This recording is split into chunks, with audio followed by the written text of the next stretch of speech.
अगर आप अपने देश से प्यार करते हैं और उसकी रक्षा करना चाहते हैं तो ये जरूरी नहीं कि हम सरहद पर जाकर या हथियार उठाकर ही अपनी वीरता दिखाएं। घर पर रहने का और सुरक्षित रहने का इतिहास भी तो रच सकते हैं। आज हमारे देश के सामने एक बहुत बड़ी जंग छिड़ चुकी है, कोरोना नामक महामारी की। आज हमें अपने देश और अपनों को बचाना है। डॉक्टर्स और देश के जाबाज पुलिस का हौसला बुलंद करना है। भारतवासी तो सदा ही हर मुसीबत में एक साथ खड़े होते हैं। आज हमें यह साबित करने का मौका मिला है कि हम अपने देश और अपने देशवासियों से कितना प्यार करते हैं, और हमें यह विश्वास है कि हम जल्द इस जंग को जीतने में कामयाब भी हो जाएंगे। हम कामयाब होंगे, जरूर होंगे। मुझे विश्वास है हर हिंदुस्तानी इस संकट का न सिर्फ सफलता से मुकाबला करेगा, बल्कि इस मुश्किल घड़ी से विजयी होकर निकलेगा।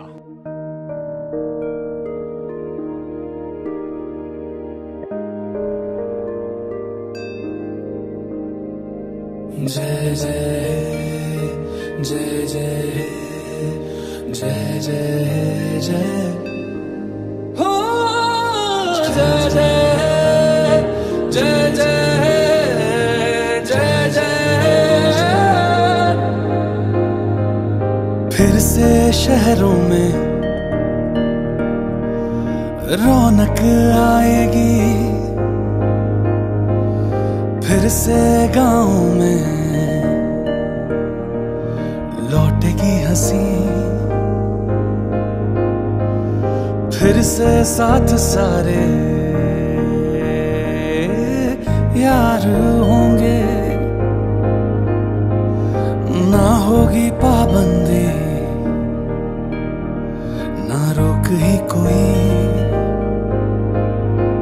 फिर से सड़कों पे सब नाचेंगे, पटरी पे पहिए भागेंगे, गूंजेंगे खेलों के मैदान, बांटेंगे हम खुशियां, गम भी हम मिलकर बांटेंगे, फिर से होगी सपनों की उड़ान। जो साथ दे दे सारा इंडिया